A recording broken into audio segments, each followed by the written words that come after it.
Kit, it doesn't seem that long ago that we were talking about holidays and the off-season, and now everybody's back. Started on Monday, but a lot of the players were around last week as well doing strongman challenges. Can you just talk us through that? Yeah, well, it's something a little bit different, and I think, to my knowledge, there's not any other clubs that did it. But you know, it's a long break. The season finished early for us, 2nd of May. So a 6-week block of time off is more than long enough, in my opinion. So after the 6 weeks, we got the boys in for a week, which is that strongman week. Then we gave them a week off, and then we started back again on the balls on Monday. We had a strongman weeks.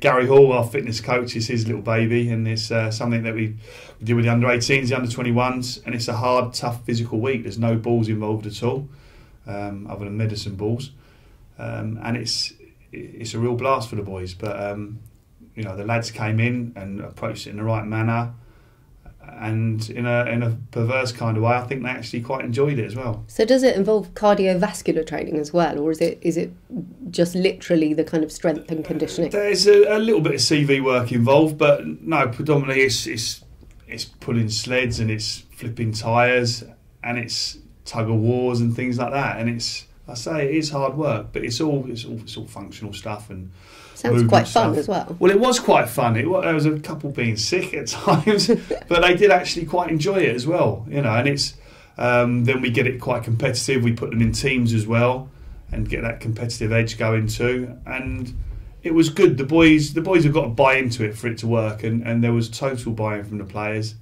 and it was excellent. And then they got a week off after that, and then we started back on the balls. And by doing that strongman week, I think then it makes the adaptation of getting in on the footballs that bit easier as well. And we've had a real excellent 3 days since we've started back on the balls. Again, it's still a lot of hard work, but it's predominantly with the football, and it's been really good. And we're talking about pre-season tours already, so you're off to Portugal on Sunday and playing a couple of training games out there. I mean, they're very different games at this point in the season, aren't they? Because it's very much a sort of learning curve for you, because you've got a few new players in there too. That's right, yeah. I think getting off to a good start is obviously important, as we know only too well. But also, you know, you get that really tough time around Christmas, just after Christmas, and a lot of games in a short space of time, and that can really hit you. You need to be fit for purpose there. And then the running, you know, there's 3 main stages of the season that you need to be at your peak, and a lot of that is down to how you perform and how you approach your pre-season.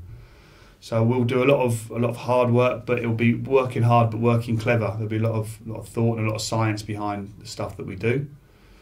And the quality of the games pre-season are vital as well. You know, I don't want easy games that we're going to go and win all of them easily, because that's false, and it's not preparing you for the season. So we've got some tough games. You know, I'm not expecting to win them all.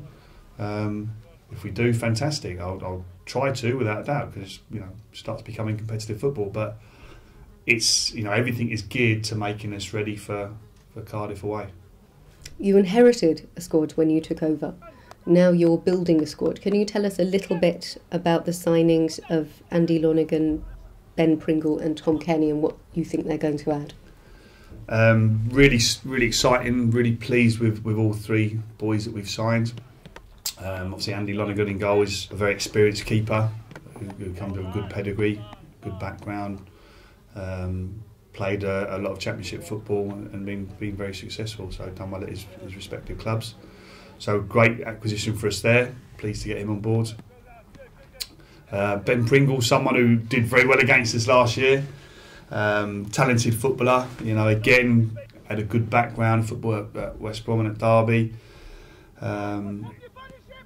Brings some real quality, and he's very comfortable on the ball. He's got great delivery with his left foot. And again, another really good acquisition for us, and someone I'm pleased about. Tom Kearney, someone who's been very well thought of in the Championship for all of last season. Certainly, I know, speaking to a lot of people, he was someone who was pinpointed and picked out, and for us to acquire his signature is really exciting. I think it shows a real intent from the football club about where we want to go, and you know, these are the type of people, type of players that I want to bring in.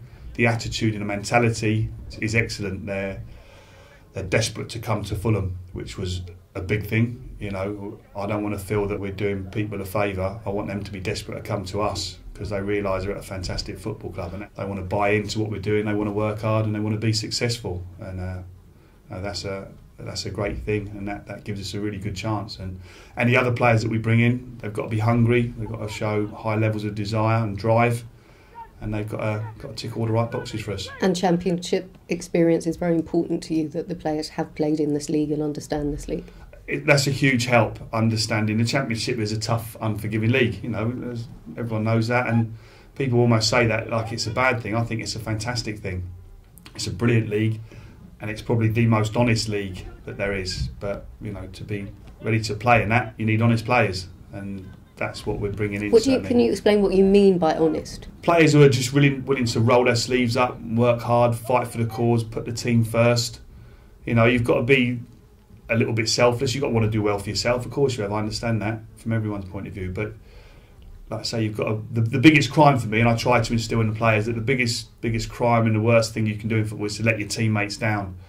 You know, that should be, ideally, if you can get that as your motivation and that as your drive, then we're all in a good place. You know, if it's all about just money and just about you as an individual, yeah, you can be a good player, but those are not the sort of players that I want around this football club. I don't think that's what Fulham's all about. You know, we're a special club. I think we always have been, and we need the right type of players to come and play for us. And getting those players in, is it very important to get them in as early as possible to gel with the team? I know it seems like a very obvious thing, but if you can't get the player that you want until the end of the transfer window, will that make a difference to you? Ideally, from a manager's point of view, you want them all done as early as possible, but you know, I'm working very closely with Mike Rigg, with Alistair McIntosh on getting the players in, and it's got to be the right thing for the football side of the club, the right thing from the business side of the club. And financial fair play. Financial fair play plays a big part as well. So all these things have got to be taken into account. So as much as I'd like 6-7 players in now, ready to go, I understand that's not going to be the case, and it will be staggered a little bit, but there will be more to come, and some will probably come, you know, later on, obviously, and nearer to the start of the season. That's fine, as long as I get the right players in. That's the most important, and it's the longer term picture I'm looking at over the course of the whole season, and we need to make sure we're having the right charge. And most recently, the addition of Jazz Richards, who you know very well anyway because of playing here last season and of course for Wales. That's right. Again, like Jazz, as you say, we had him last year, and I thought he was very, very steady for us last year when he came on loan. Did do well. I was pleased with him. Got loads more to offer, absolutely loads more. And we haven't seen the best of him yet. No, absolutely not. Far from it. I think he'll be the first to admit that. He's a player who's, you know, he's not a particularly young player anymore. He's 24 now. But I think he's finally found the right place for him to play his football. He came on loan and he was desperate to come back and sign for us because he knew that we'd help him, we'd develop him, and also he was excited about where he thinks the club's going. You know, I've told him my thoughts, my plans, and he could just see it starting to happen from the short time he was in on loan. So this is the place he wants to be, and it'll be an excellent signing for us. Cardiff away. First game of the season, followed by Brighton at home. Give us your thoughts when the fixture list came out and what you thought about the first few games. I had a little smile. Cardiff away. Obviously, I was there a few weeks ago at Cardiff City Stadium, and Wales beat Belgium. So I've got incredibly fond memories, recent ones. So I had a little smile with that one. Obviously, all my family from Cardiff, so I was really looking forward. And your last game for Wales alongside Chris Coleman. Well, that's right. Yeah, obviously I've. I had a fantastic time doing the Welsh job with Cookie, but this is a huge job here now, and it just wasn't feasible in the end to do the two jobs. And what I didn't want was for either job to suffer. So it was a call that had to be made. It was a tough one because obviously Wales are doing so fantastically well. Highest world ranking we've ever had, and on the verge of qualification. So it's tough to do, but I walk away, my head held very high. And absolutely got my hands full with this job at Fulham, but it's a job that I absolutely love. I mean, the unfortunate thing, if you like, for me was my two probably dream jobs come along at the same time. But I'm not gonna knock that. I enjoyed it while it lasted, and I'm enjoying this job in charge at Fulham, and there's some great times to come ahead, I think. Thanks for joining us, and we'll catch up again shortly.